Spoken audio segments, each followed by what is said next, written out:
Мам, пап, я пошла гулять. Доча, иди переоденься, пожалуйста. А что не так? Ты видела свое платье? Да, замечательное платье. Знаешь, что тебя в таком виде изнасилуют? Кто меня изнасилует? На улице столько маньяков.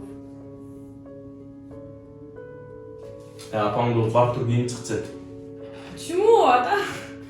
Это ты будешь виноватой, когда тебя Я буду изнасилуют. виновата. Пусть они сдерживают свои инстинкты. Я-то тут причем, я одеваюсь, как я хочу. Нет, ты будешь виноватой. В чем я буду виновата? В том, что Ты одеваюсь будешь так, как мне провоцировать. нравится? Не спорь с матерью.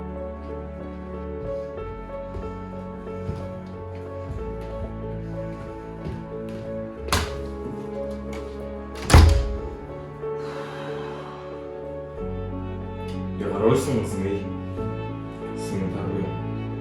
Ол киіп жүрсе қошқаларың не деймін? Елем не дейді?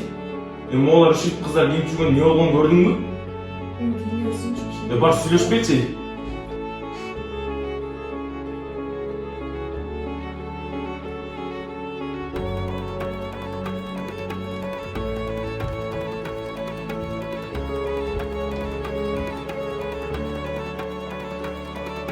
Доча, не плачь. Все, давай. Вставай, ты. Ну вставай, я тебе говорю. Ты что плачешь? Вставай, я тебе говорю. Иди извинись перед отцом.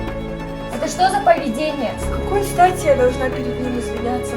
Так с матерью. Моя одежда, мое право. Почему вы скидываете всю вину на меня? Пусть мужчины сдерживают свои инстинкты, я одеваюсь, как я хочу. Как ты со мной разговариваешь? Я задолбалась уже, действительно, ведь моя одежда. Почему вы меня за это ругаете? Иди ты поговори с отцом, у него и этот дурацкий крымский менталитет. Эль, какая мне разница, что Эль. Находясь в особенно уязвимом положении, женщины в первую очередь нуждаются в безопасном окружении. Каждый человек заслуживает жизнь, свободную от всех форм насилия и дискриминации.